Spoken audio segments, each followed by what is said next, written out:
Hello to all of you. We continue on in discussing the Dharma. We begin with a vow in the four great vows. Please bow. Four great vows. I vow to deliver innumerable sentient beings. I vow to cut off endless vexations.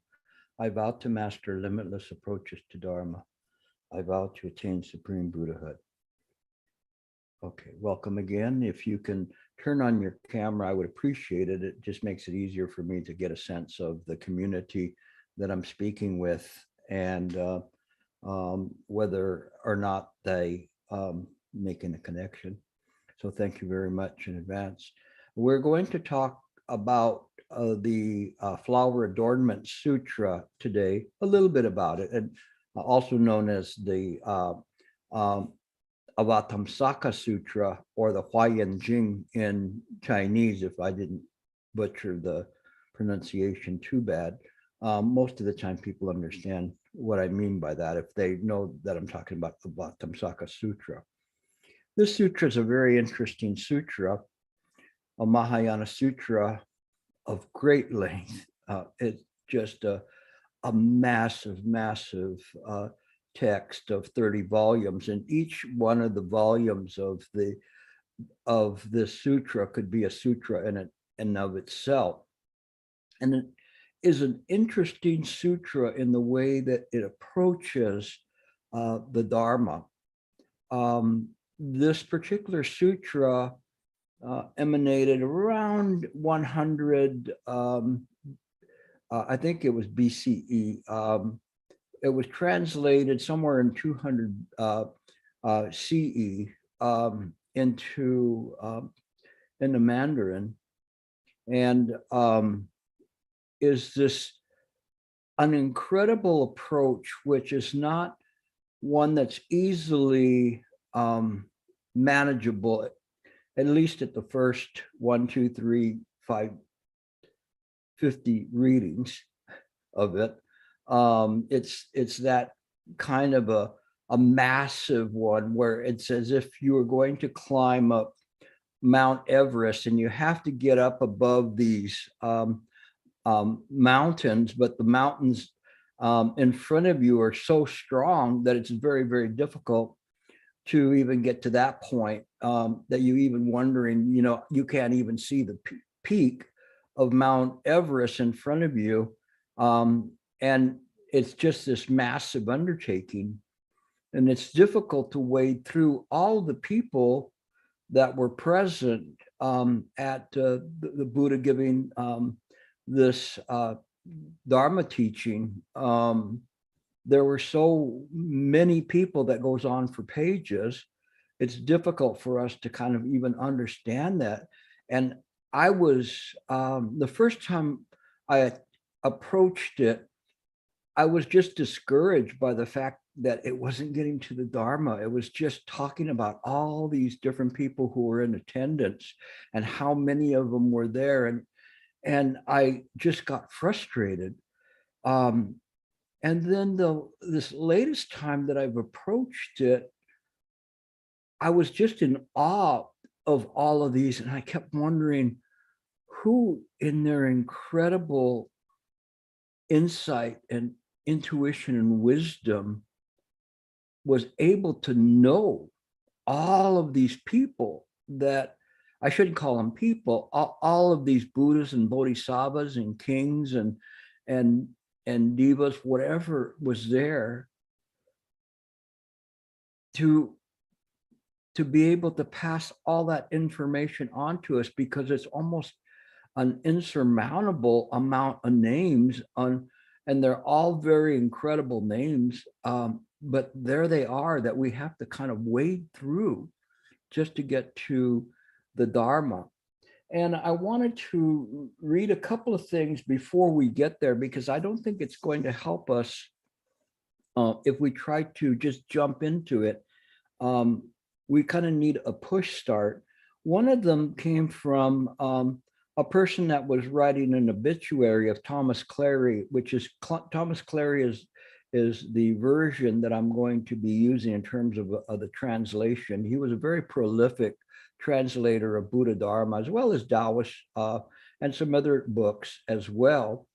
But he had a very good command of being able to do this, and how he was able to accomplish this, about 80 translations in his lifetime, is amazing. I mean, I don't even know how somebody could have the energy to do that. So I bow to him just simply because of this massive undertaking that he did. And we all owe him a great deal of gratitude in terms of what he was doing. He was just like the ones that introduced Buddhism to China, and that, but for them, we would not know of this. And even now this continues on with the 84,000 group that is translating sutras that were in the Tibetan language into English, which is very good.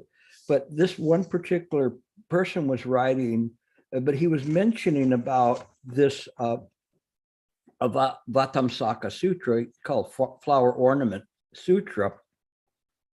And he said was rendered in 1,463 pages of beautiful, evocative, poetic, and accurate English. When I remember the book to a student, I always warn them, do not try to read this text. To get through it, to get the message, the point, file it in your memory as saying this and that and so on.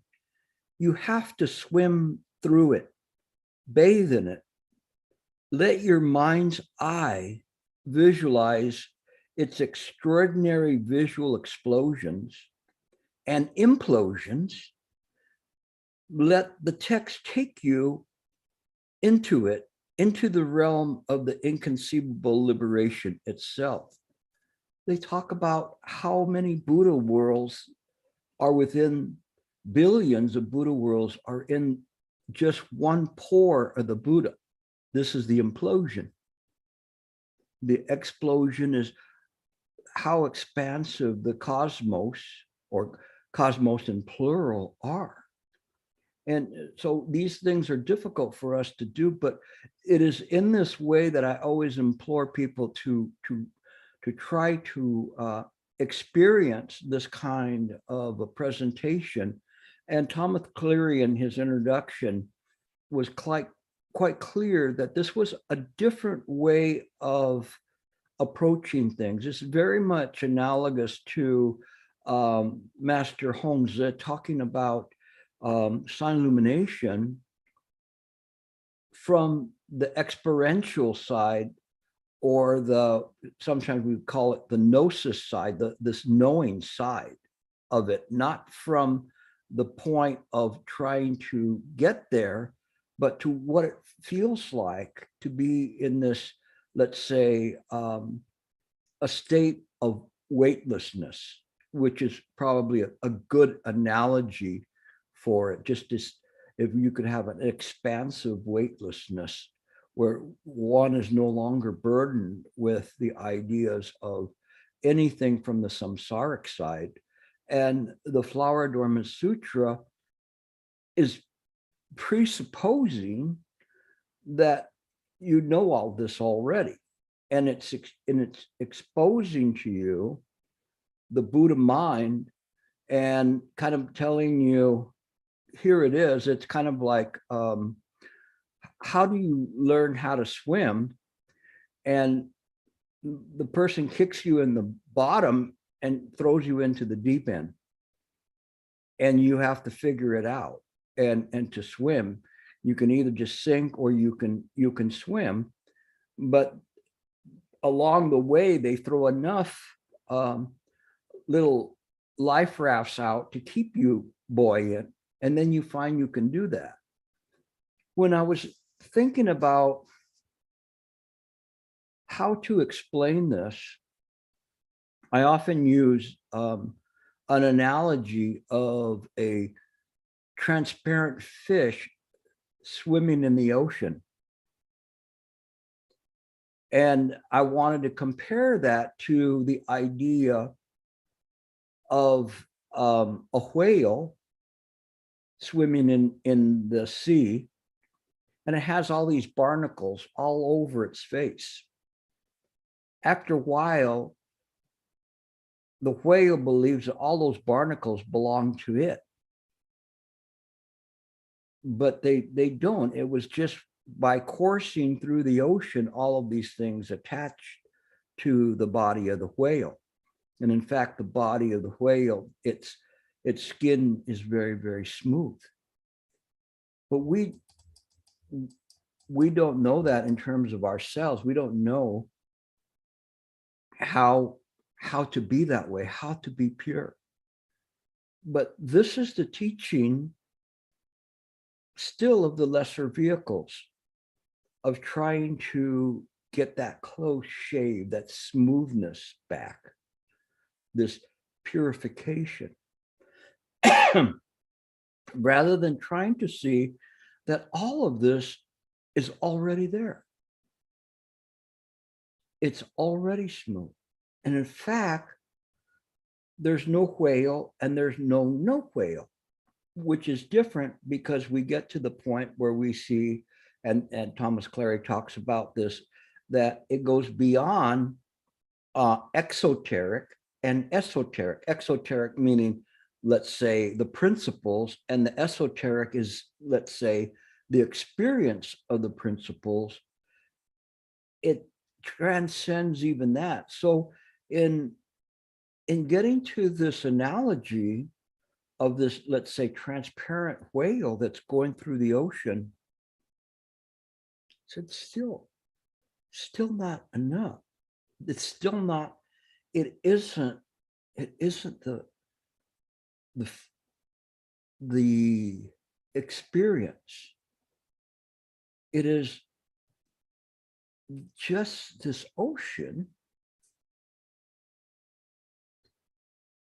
without the whale, just this feeling of this ocean, that each tiny little atom is connected to the one next to it, and connected to the one next to it, and connected ad infinitum. And each atom has an influence on all of the atoms altogether. And the Avatamsaka Sutra has this and talks about this, and even references this kind of a jeweled net of this multi-reflections. And it talks about that in some worlds, it rains precious gemstones, and there's diamond streets, and the ground is literally covered with gemstones. My first impression was, I hope I have some sandals, because if those were big gems, they might stick to my bottom of my feet. But it isn't that there is places like that. There may very well be, and the people there have jewel-proof feet or whatever. We don't know that, but the idea is to show you that this world is such a tiny little world, a tiny little dream, just a tiny dream. We don't know how big this dream is in the sense of the cosmos. Other religions put us at the center, and there's only one curator, one God looking down on us, and then deciding whether we're going to have a good day or a bad day according to some divine plan. This kind of an egocentrism or ego love. We think in this way, and we we make a mistake.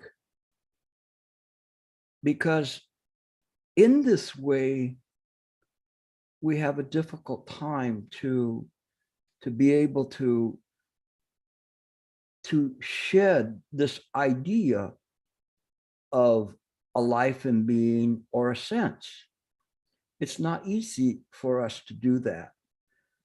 And we get caught up in the consciousness of all of this.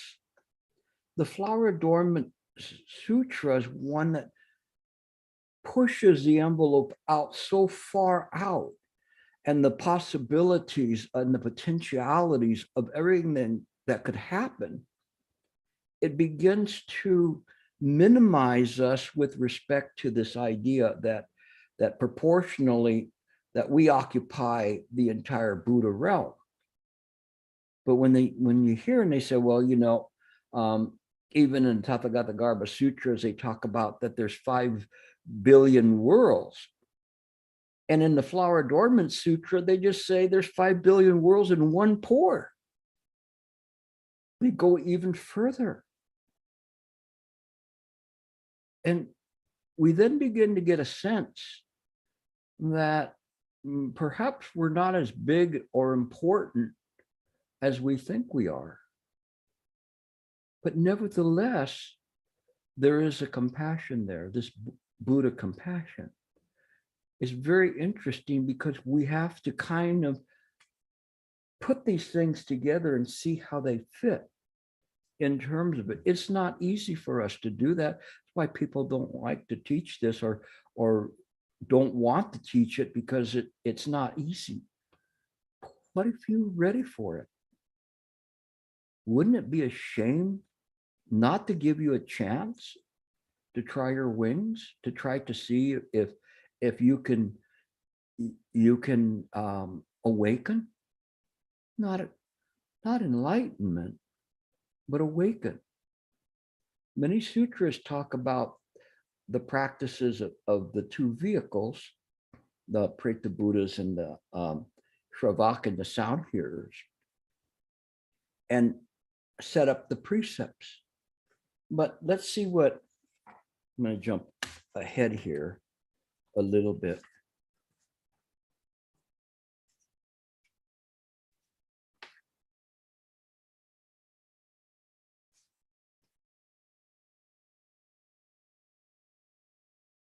So he's talking about various sutras. This is Thomas Cleary's introduction to the Flower Adornment Sutra. And he says, the scriptures containing the precepts of lesser vehicle are based on conceptual existence. The Buddha first told people what to do and what not to do. In these teachings, relinquishment is considered good and non-relinquishment is considered not good. The doctrine set up this way is not yet considered indicative of true existence. So it's one saying, oh, you know, it's prohibitive. Don't do this. There's precepts here that you follow, whatever it is.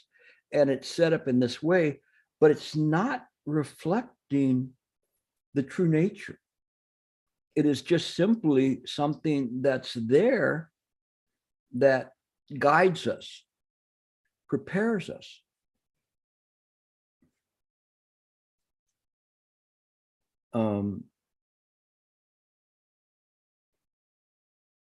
This teaching is based on existence as temporary, dealing with the delusions of ordinary feelings and arbitrary invention of ills. This teaching is designed to stop these and enable people to live in a truly human and celestial states. That is why the preface of the precept says that if one wants to live in heavenly or human conditions, one should always keep the precepts. But it's not really our goal, is it? Our goal is to awaken, to leave samsara. So just simply minding the precepts in this way would not get us to that goal. People's fabricated doings are unreal and not true attainment. Therefore, their life in human and celestial states is impermanent. not truly real. They have not yet attained the body of reality and the body of knowledge. This teaching is not based on true existence. It is temporarily based on conceptual existence. This is the model of the lesser vehicle. As for keeping precepts in the flower ornament scripture, it is not this way. As it says in the scripture, is the body religious practice? Are we walking, standing, sitting, or reclining religious practice, and so on, examining closely and in search of religious practice, ultimately finding it cannot be apprehended. This ungraspability is why it is called the pure religious practice. As the scripture says, those engaged in such practice are said to uphold the discipline of the Buddha nature and attain the Buddha's reality body. So it's not something that surely by us trying to comport our practice to this pure practice do we get it. It is in this examination, contemplation, and gnosis of mind that enables the mind to simply, by its own nature, reflect the precepts, reflect the Eightfold Path of 37 factors of enlightenment.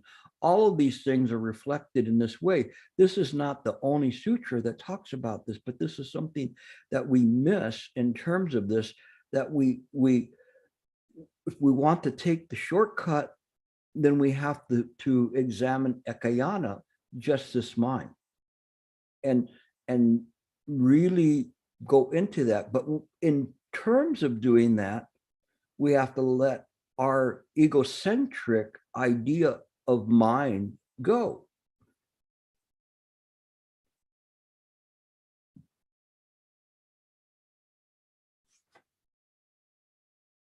Now, I want to switch for a moment to the Shurangama Sutra in terms of this, because this was the discussion that the Buddha had with Ananda. And I'm not going to go into all of the background of the Shurangama Sutra, which I could easily fall into a rabbit hole of teaching you the Shurangama Sutra.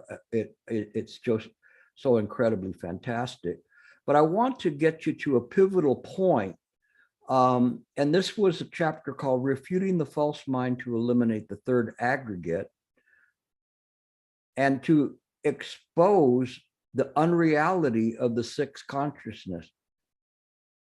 And what's the third aggregate? Anybody know?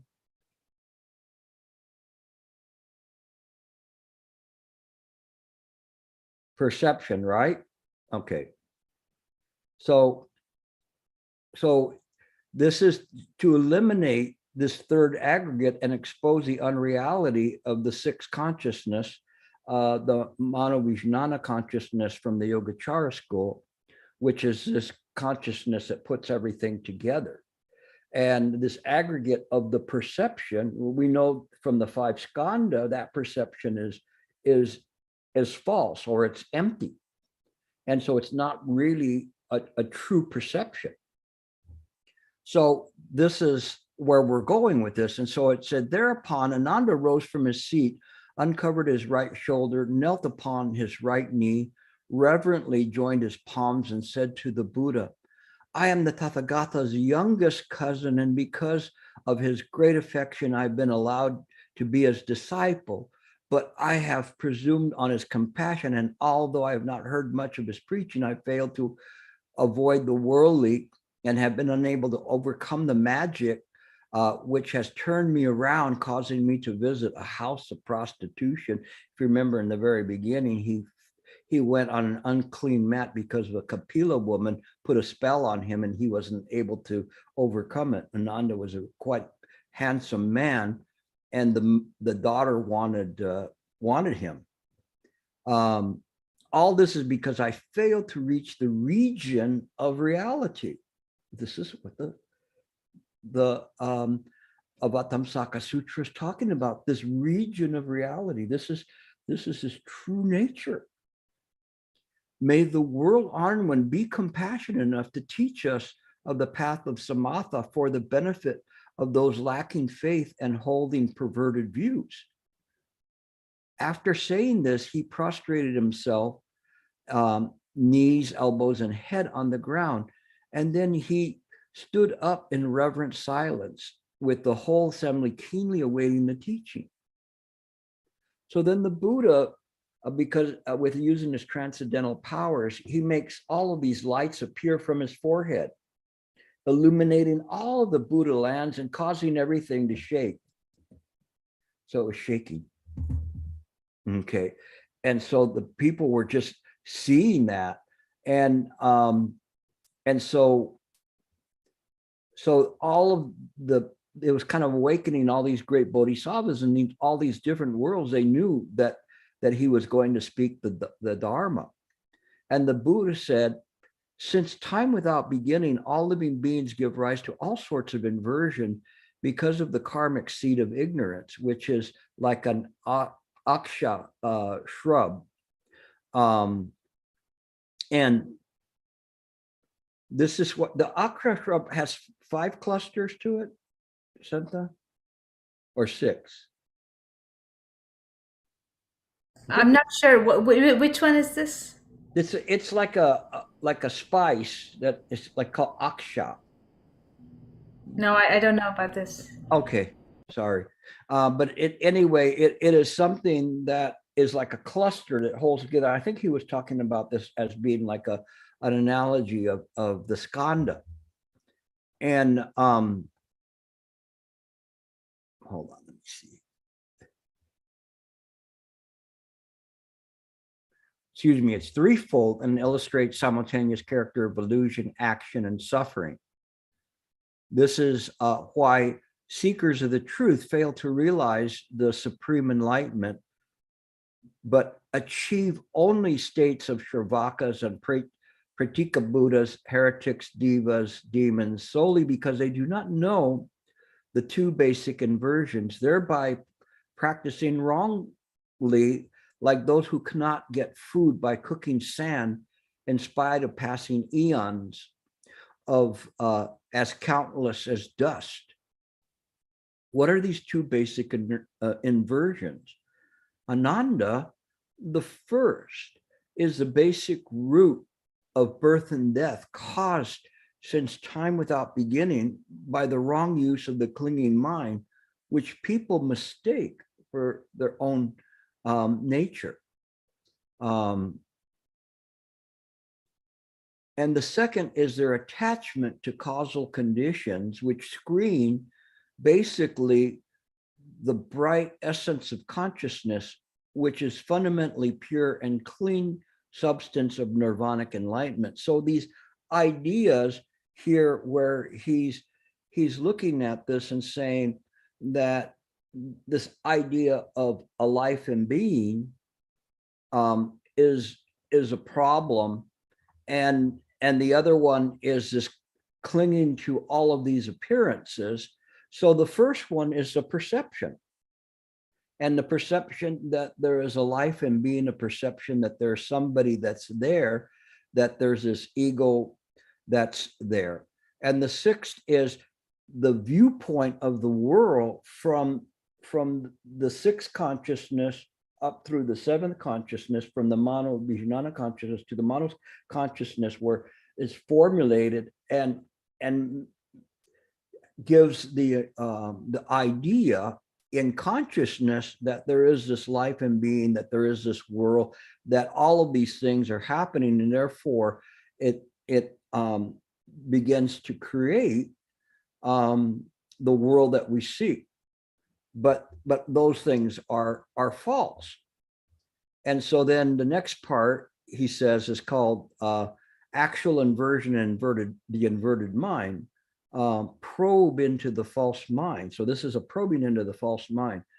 Ananda, as you've inquired about the Samantha gateway through which you escape birth and death, I must ask you this question. So the Buddha held up his golden-hued arm and bent his fingers and said, do you see this? Yes. What do you see? I see the Buddha raise his arm and bend his fingers, showing a shiny fist that dazzles my mind and my eyes. How do you see it? I see it, and all those here use their eyes to see it. The Buddha asked, you say that I bend my fingers to show a shining fist that dazzles your mind and eyes. Now tell me, as you see my fist, what is it that perceives its brightness? What is it that perceives this brightness? Ananda replied, as the Tathagata asked about mine, and since I'm using my own to search exhaustively, I conclude that that which searches is my mind.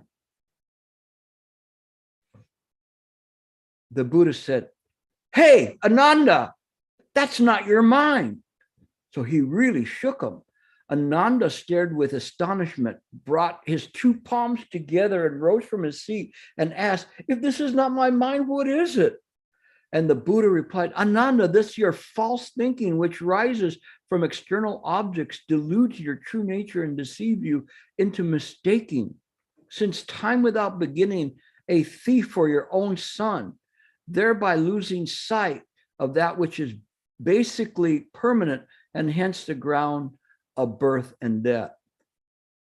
Ananda said, I am the Buddha's beloved youngest cousin whose mind has admired him and he left home to serve the offerings of the Tathagata and all the Buddhists and enlightened teachers in the lands as countless as the sands of grain in the Ganges. If I'm determined to do all difficult duties, it is because I use this mind. And even if I now slander the Dharma, causing my excellent qualities to weaken forever, it is because of this mind. And if it's not my mind, I would have no mind, and I would be like the earth or a log, for nothing exists beyond what I feel and what I know. Why does the Buddha now say that it is not my mind? This frightens me. And also this assembly, not one of us here can avoid being doubtful and suspicious about it. Will you please be so compassionate to enlighten us? From his lion's seat, the Buddha, in order to teach Ananda and the assembly so that they could achieve the patient endurance of the uncreate, Anupatika Dharma Kasanti. Sorry. Could I just say what that is? Anutpatika means uncreated. Dharma is Dharma, and Kshanti means patience, the sixth perfection, one of the six perfections. Yeah. Held out his hand to touch Ananda's head, saying, the Tathagata has always said that all phenomena are manifestations of mind, and that all causes and effects, including all things from the world to its dust, take shape because of the mind. Ananda, if we look at all of the worlds and all existing, including even the grass and leaves, and investigate their roots, they are all made of the matter and have qualities, and even the empty void with its name and appearance, then how can the pure, clean, profound, bright mind, which is the underlying nature of everything, discriminating mind, be without its own substance? If you grasp firmly the knowledge which comes from your discrimination between feeling and seeing as your true mind, it should have its own nature independent of all form, smell, taste, touch. As you now listen to my lecture on the Dharma, you differentiate because you hear my voice. And so he continues on. I can easily keep going with the Shurangama, but what I wanted to do is kind of give you this kind of a shock thing to say, this mind that you're using that you think is your mind is not your mind. It's not your mind. You think it is. And because of that, there's this nescient entrenchment from the Queen Shamala Devi's Lion's Roar Sutra that's talking about this deep-seated entrenchment of ignorance. We believe that everything that happens in this world is because of our mind and because of things that are happening to us. We don't understand this. We don't understand mind. And as a result of that, we continue to make mistakes with this idea of egocentrism. But those are just appearances. Even this mind, the mind and the consciousness, those things are unreal. They don't have an independent existence. They owe their existence to the dependence of all appearances. We have to go beyond that. We have to go beyond even the idea of a transparent whale swimming in the ocean. We have to go to that, which is just there, just intimate, intrinsic. We have to feel that gnosis there. Please take the time to sit down, be quiet, be still. Just leave your mind alone.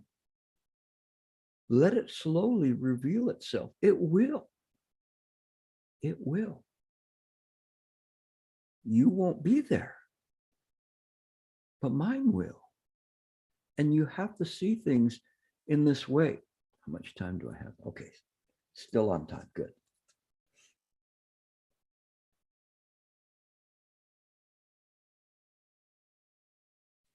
Let me give you an example that Thomas Cleary talked about this Brahmajala scripture, and he was talking about that are based on the presentation of both conceptual existence and real existence. And so what he was saying in this sutra, I was talking to you about how to practice, but it was saying that for people who have big hearts and like to practice kindness and compassion, and those who seek the Buddha says Virachana is the fundamental body with 10 billion emanation bodies to suddenly cause us to recognize the branches and return to the root. The scripture says these 10 billion bodies bring innumerable beings into the Buddha.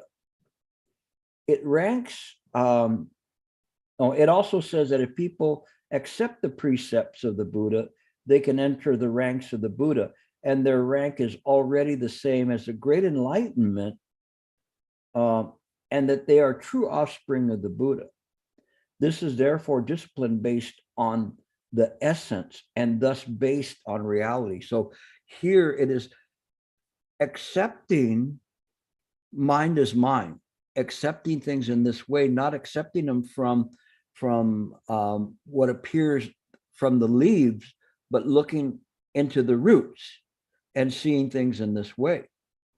Now, later on, this sutra is going to be distinguished by the Flower Dormant Sutra, which takes the leaves and the roots and neither negates them nor accepts them, but just sees them as the part of the Buddha body or the Buddha nature, which is different. This is way, way beyond this unified mind idea.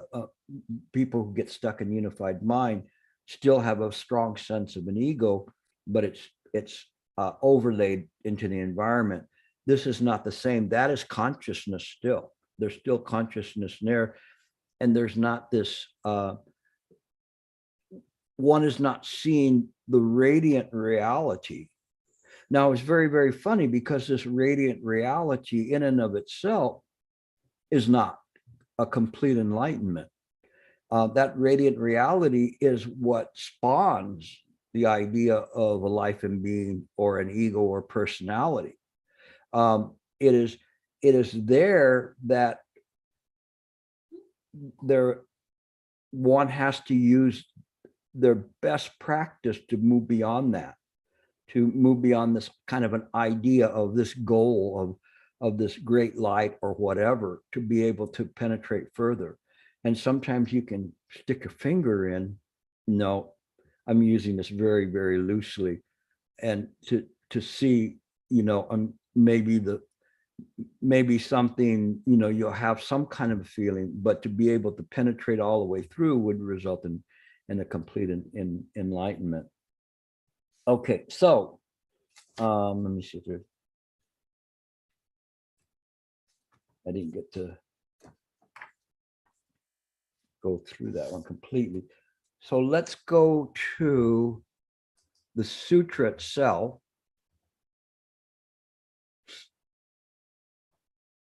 And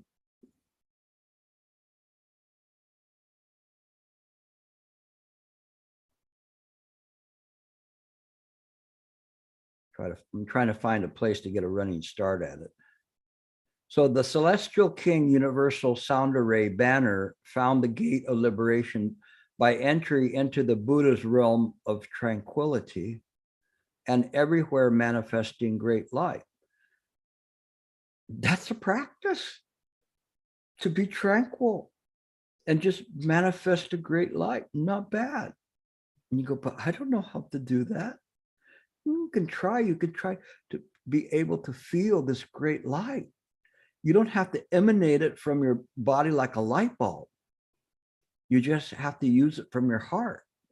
The Celestial King, light of fame, of extreme exertion, found the gate of liberation by abiding in his own enlightenment, yet having an infinitely broad perspective.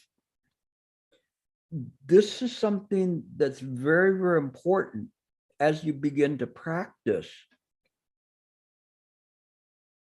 You have to put aside the idea of your body as being you, or your body as being that. The Buddha mind is not limited to this body.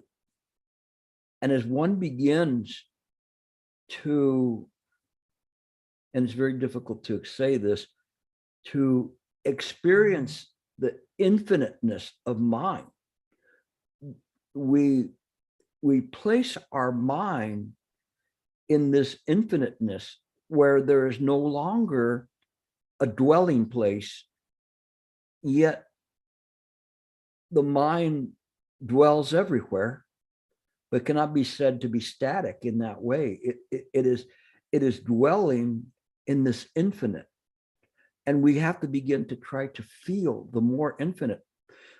This sutra is incredible. I've only read a couple of ones out of probably 500. And that's not even counting, beginning to count, that's just in this one part, as to how people became enlightened. And you see the vastness of it. It's absolutely an incredible sutra. At that time, the Celestial King, ocean of subtle flames, imbued with the spiritual power of the Buddha, surveyed the whole host of celestial beings in the heavens of great freedom, and said in verse. So this is the Celestial King, ocean of subtle flames. The Buddha body extends throughout all the great assemblies. It fills the cosmos without end, quiescent, without essence.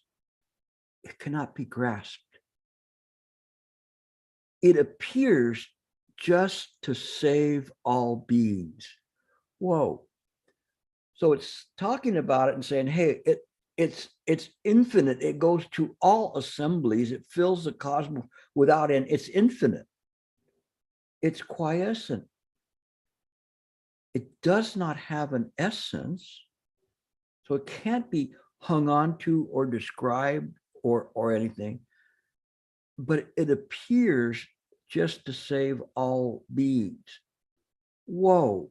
You have to stop there. You know, if you read a sutra and if you don't understand this, you better stop. There's no sense in you going to the next line until you look at this and go like, holy crud, do you see what, can you believe what was just said? Do you even understand it? Do you, even the part that you barely understand is incredible. It appears just to save all beings. So it's moving away from this nihilistic, you know, dead emptiness into this to save all beings. The Buddha, king of the teaching, appears in the world, able to light the lamp of sublime truth, which illumines the world. His state is boundless and inexhaustible. This is what Name of Freedom has realized. So Name of Freedom is now a bodhisattva or a king or a Buddha, and has realized this, that they appear in the world with this sublime truth, which illuminates the world. Why does it illuminate the world? Because the world is clouded with all of our vexations, all of our discriminations. We don't really see the world that well. Have you ever, you know, walked into a room and with sunglasses on? I did that yesterday. I was coming back from surfing, and I walked into the house, and I was used to having my regular glasses on, but I had contacts on and I had my sunglasses on, and I was wondering, I was turning on the light and going, why can't I see anything here? Something's wrong. It's all dark. I can't see a thing. And then when I took off the sunglasses, I go, oh, you know, all along I really could see, but not with the way it was. But the reality was is that I could see all along. I just never realized that. And that's what he's doing, is it illuminates. It illuminates, it makes things clear. We can see the things as they are. This is the illumination, when we can see and say, this is happening because of this and this and this, and this will happen because of this. We're illuminating from what happened in the past. We're illuminating what is going to happen in the future. And so we're in this present moment, but this Buddha present moment is not the present moment of a personality or an ego or a life or being. It is expansive. It transcends the idea of time. So it illuminates everything. The more that we are able to keep the mind in this way and let go of the vexations, the more expansiveness this mind is, the more that we allow the mind to stretch to the infinite. Master Suzuki, one of the early Western masters, I call him Western because he wrote a book, Zen Mind, Beginner's Mind. He would talk about, give the mind a broad pasture. Let it roam.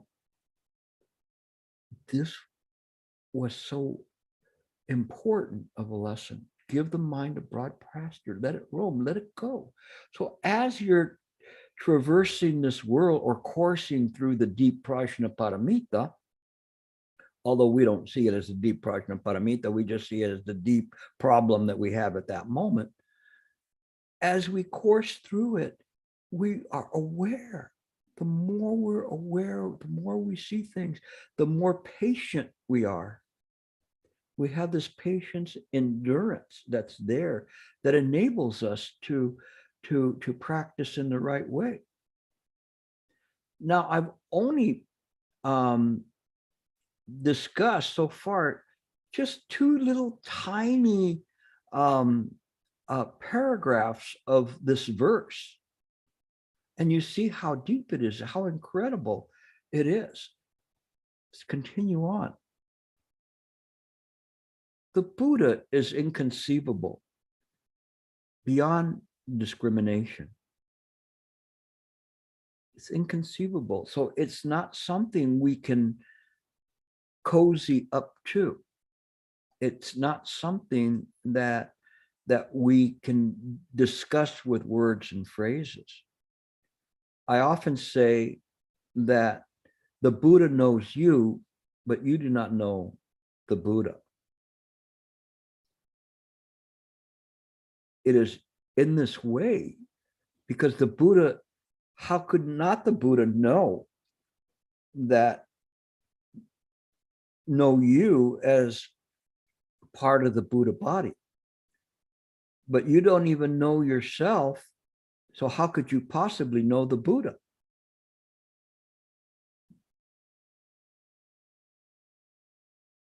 Comprehending forms everywhere as insubstantial. And this is important.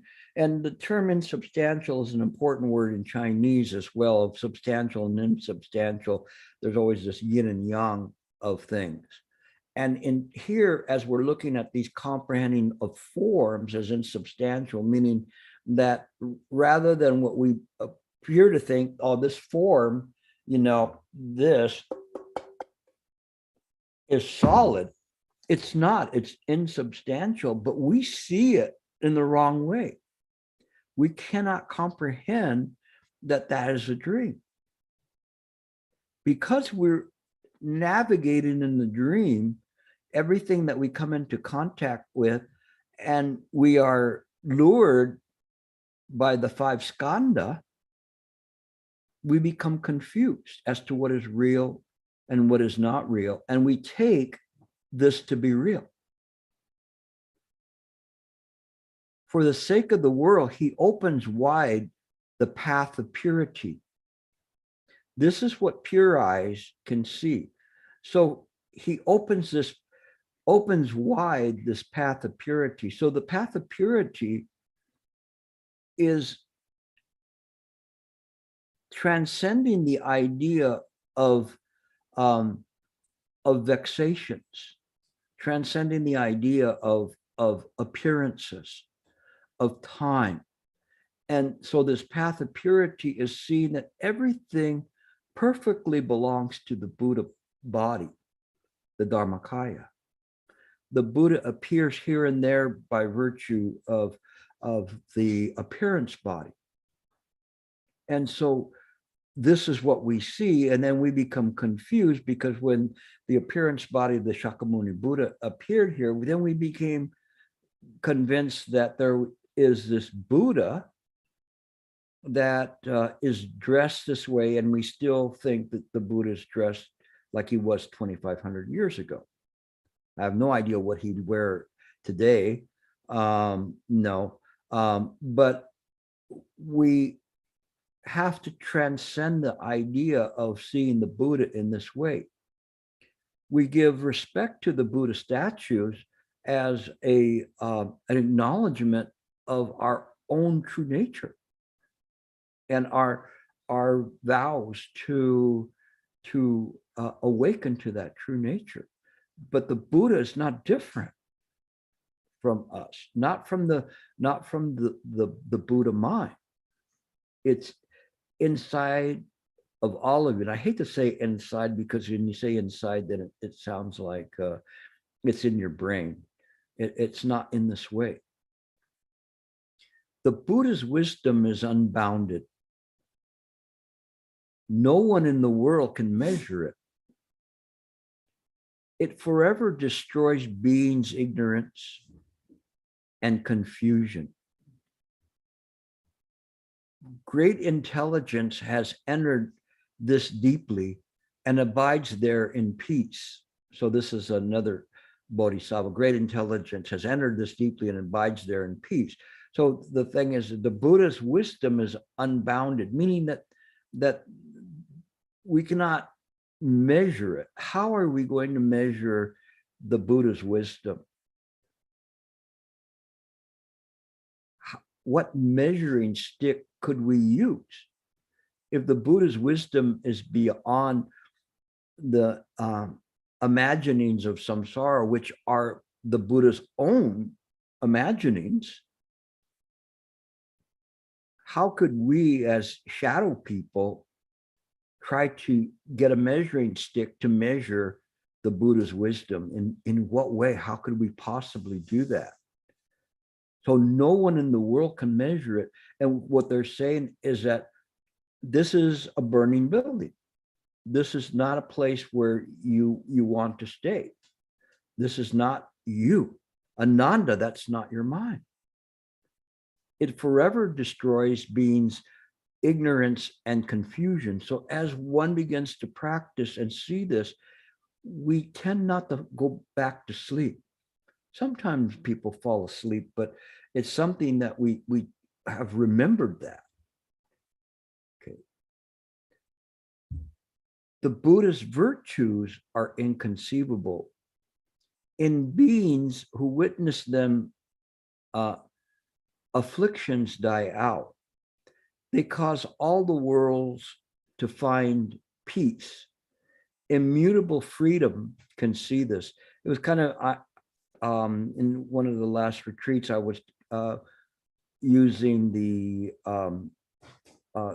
sutra of the child of inconceivable radiance, and in that one, at the very beginning of the sutra, the Buddha is taking alms in the town, and as he's walking through the town, people fortunes are changing because they have run into the Buddha, and people who were sick are no longer sick. Pregnant women were able to have a child without pain. People who were poor had their fortunes restored. Things of this nature, and we don't really understand that. We are going like, this is like just a bunch of stuff that's made up to make us feel good or make the Buddha look really, really good. We don't understand that. It's not easy for us to do that because we try to use the samsaric measuring stick, and we can't do that. It is like the Saint Thomas doubting the resurrection of Jesus Christ and having to show the holes in his palms of his hands to him to have faith in that. These things are there. They're not there for you to say, oh, I just wish I could meet the Buddha so the Buddha could give me $1 million or whatever, or wash me of all of my sins, or it is in this way. But yet the people who do this, they find peace. They cause all worlds to find peace. Why? Because these afflictions, all of these afflictions, are just imaginings. They're dreams. Sometimes good dreams, sometimes bad dreams. But when we understand that it's a dream, we awaken from the dream. How could our afflictions not die out? When we're awake, whatever was chasing us in the dream doesn't follow us out of the dream. It isn't in this way. It would make a great sci-fi or like scary movie. I guess they already made that movie, but in any case, it isn't real. Whatever is there, whatever you have, and you're dreaming of, you cannot bring it with you. So we're clear about this, and that clarity is freedom. That's this immutable freedom. That's why they say immutable freedom can see this. So this practitioner, immutable, meaning that it's unchanging. It's just this way. It's always been this way. Sentient beings in the darkness of ignorance are always deluded. The Buddha expounds for them the teaching of dispassion and serenity. This is the lamp of wisdom that illumines the world. Sublime Eyes knows this technique. So this idea of the darkness of ignorance, they're always diluted. So when we're in ignorance, we're always measuring things in samsara. We can measure things in samsara. I have money, I don't have money. I am happy, I'm not happy. I am rich, I'm happy, I'm rich, I'm not happy. A lot of unhappy rich people around. It's all darkness of ignorance, always diluted. But the Buddha then teaches, let go of these things. Just be still, be serene, be sublime. Practice sublimeness. This is the wisdom that we have. It's difficult for us to do that because in the midst of all of our samsaric trials and tribulations, it's hard for us to do that, especially with family. And, they're always testing us in one way or another. Who of you has the perfect family? Raise your hand. Nobody, huh? So, I think Ian had a perfect family, but then his raccoons passed away, but I mean, you see, everything changes in this way. And so the thing is that it's something that is always changing. We have to understand that. We cannot live our life here by virtue of this dream and trying to do it in this way. It will not work for us. We have to see how this works. Maybe one more. I just love, actually, if I could just keep going for the whole night, but I know some of you guys have to go to sleep. The Buddha's body is pure, subtle form. It manifests everywhere and has no compare. This body has no essence, no resting place. It is contemplated by skillful meditation. So this practitioner called skillful meditation is contemplated. Now we're getting into contemplation. Contemplation is not thinking. It is just experiencing. Experiencing this moment, timeless, boundless. Since it's inconceivable, we don't have to make any imaginations as to what it is. Just let it go. And go it will. Infinitely. This is the Buddha's body. It's very, very subtle. The more we try to make and say, I'm the Buddha, and I'm walking around going, I'm the Buddha, and, and trying to wave my hand or whatever, that's nonsense. But if we use the Buddha mind very subtly, very relaxed, very calmly, there's no difference. It is just this mind, just this mind. It is in this way. And if we contemplate in this way, then the mind is liberated. So we will stop there for today. Again, this was just to me, just reading these little verses, it was taking me forever to read these verses because I just kept going, ooh, oh, that's great, that's good, and I'm sure people read this sutra and they may recite it, but never really penetrate it. And this sutra is, again, looking from the other side, not from samsara, but from mind itself. And so this is how we practice this, by turning our mind's eye inward so we can see. And it's as if the Buddha mind is looking into samsara and seeing it. But the Buddha mind is so expansive, inconceivable. It's amazing. Okay, that'll be it for today. I hope what I want to do is give you guys a feel for this, a feel for that this mind has nothing to do with you or your name or your passport or whatever. It is just this mind that you have. This mind is the Buddha mind. So now that you have it, use it well. And when you don't need to use it, don't use it. Let me talk. I'll take questions.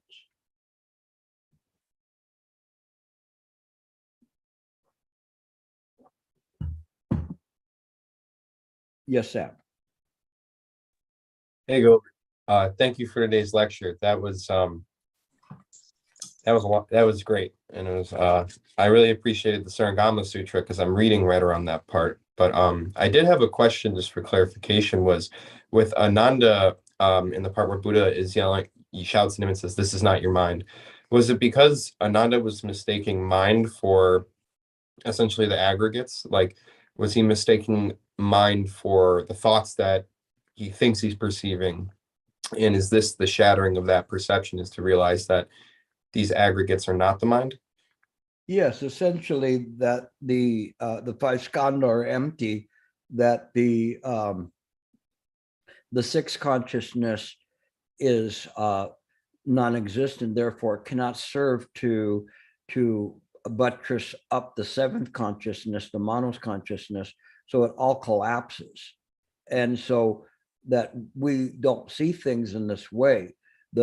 There's no idea of an ego that's there. It's difficult for us to do that because we practice so well this ignorance that we have a difficulty of separating out and thinking that we need this self to practice. This is why our practice is one of the shortcut of ekayana, of just this mind, and it was always been there. All of the patriarchs talk about this, and for searching for your mind and can't find it, or confessing someone's sins and they can't find the sins.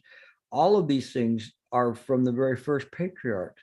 And when we see things in this way, it's different, because although I use this body, when I use it as Gilbert, I suffer, and I cause suffering. When I don't use it as Gilbert, it's a very effective tool, an incredibly effective tool, and it enables me to practice, and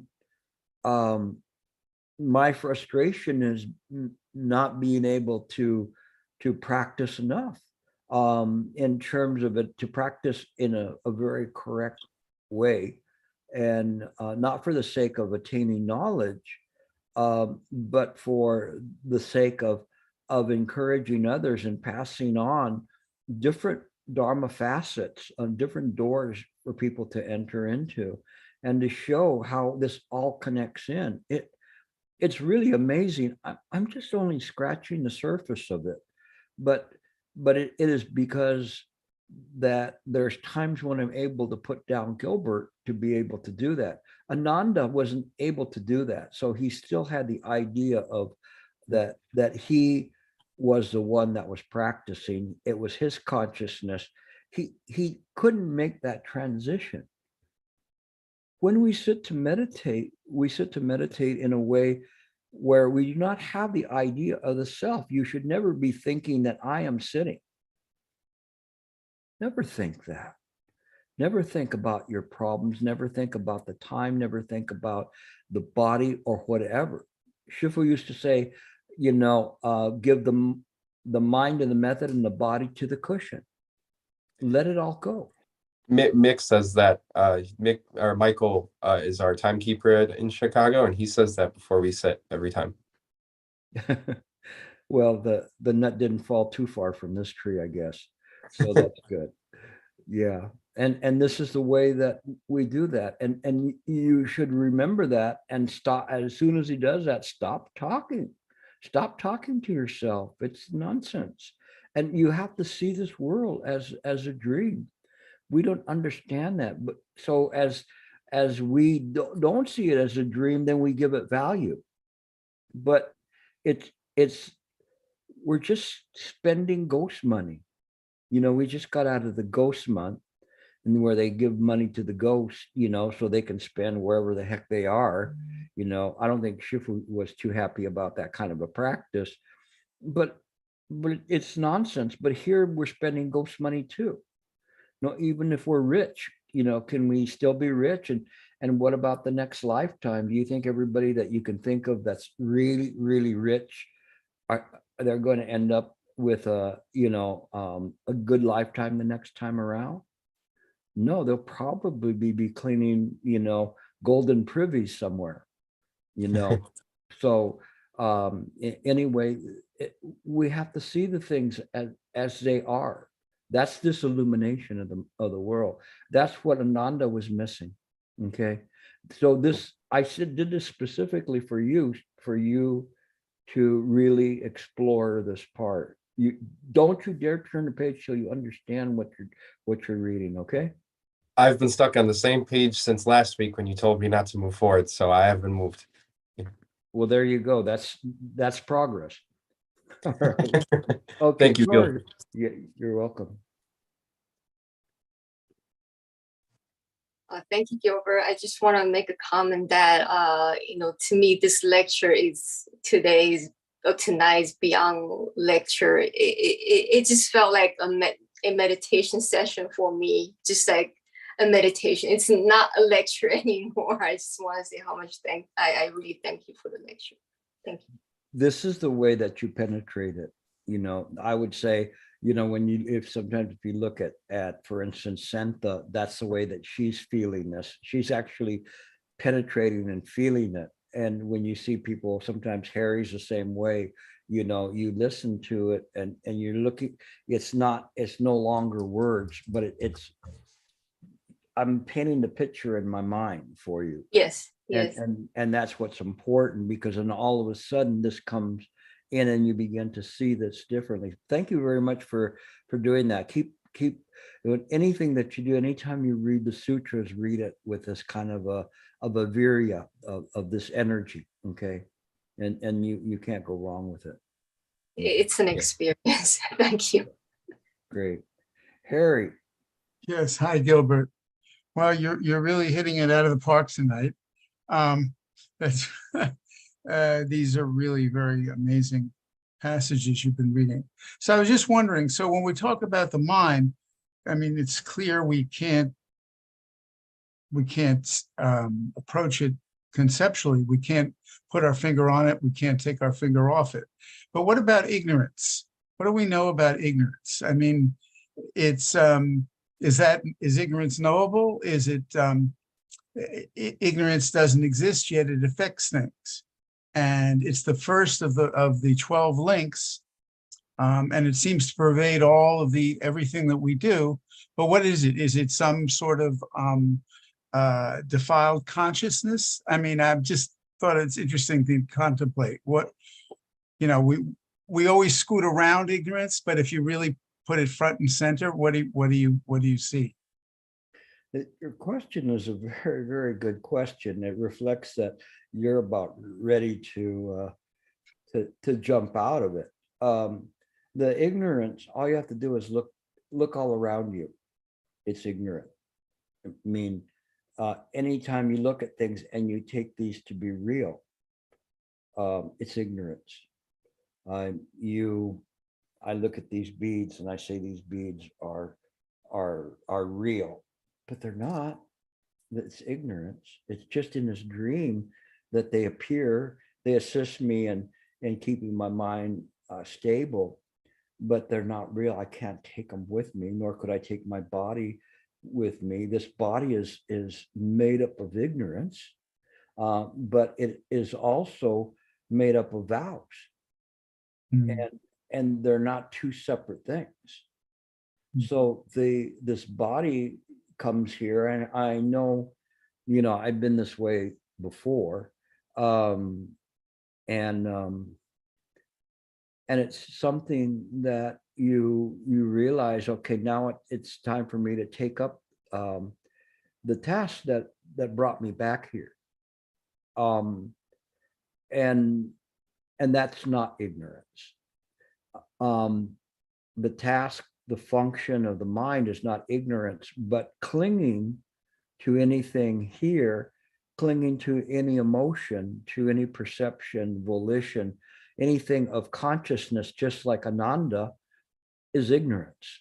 We don't understand that, but it's fetters that hold us back, that what do they call it? Cangs and fetters, the old days, all of the iron handcuffs and stuff that hold us to this world and bring us back here, because this is the ignorance. So the proof of the ignorance is this place.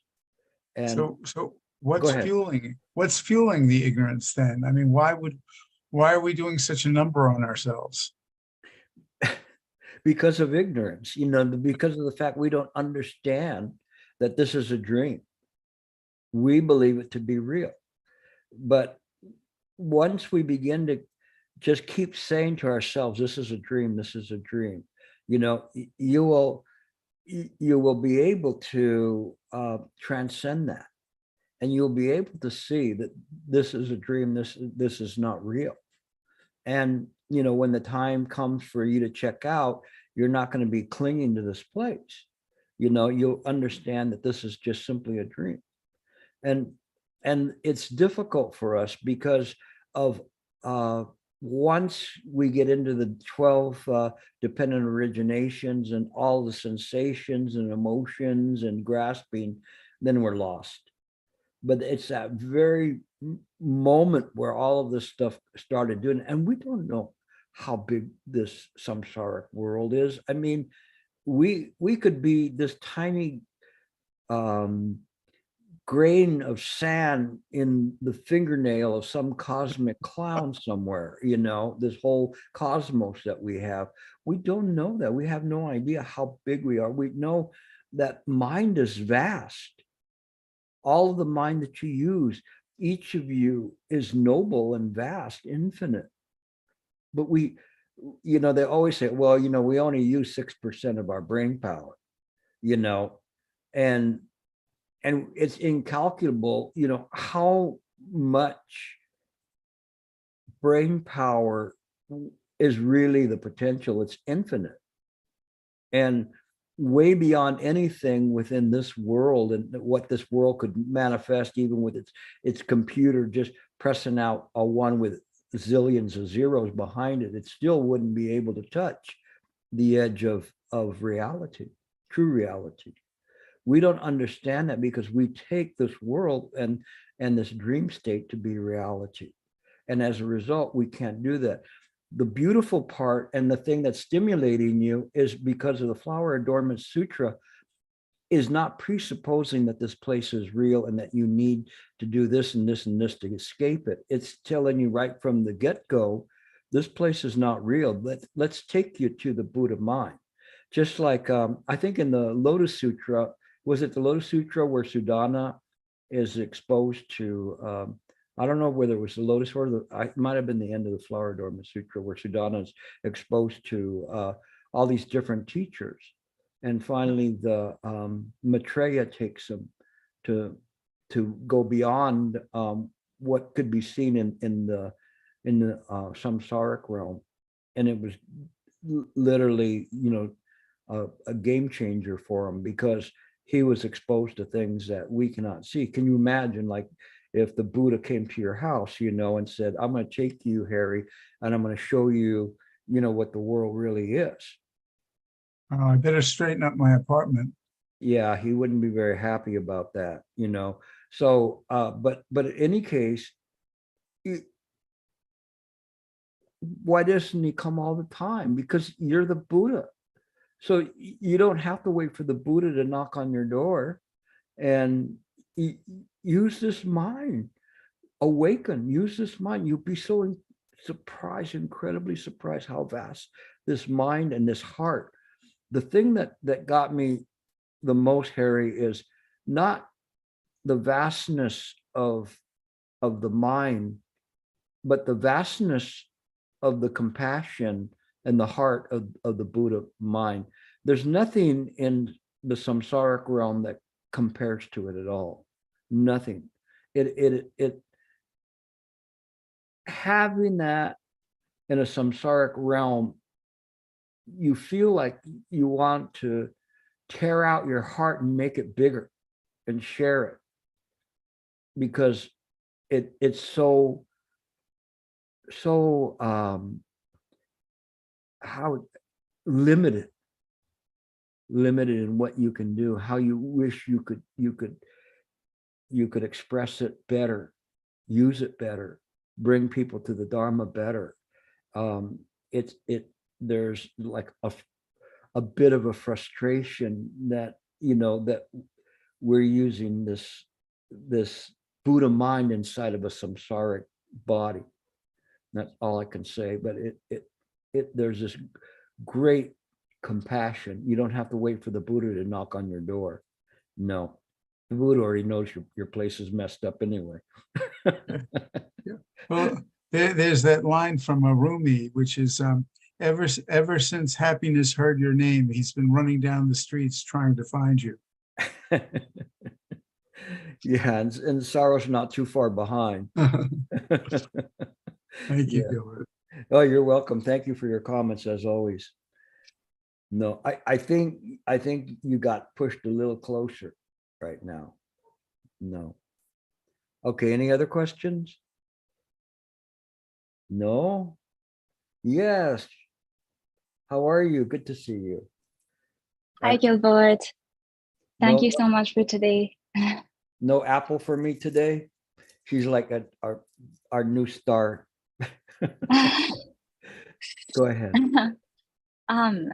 It feels so ignorant to ask this question given today's lecture, but it's just the truth. And it's a question that's been on my mind for the last 4 weeks, just before I joined these classes. And the thing is that my whole life, all I've wanted to do is help alleviate poverty and inequality in the world.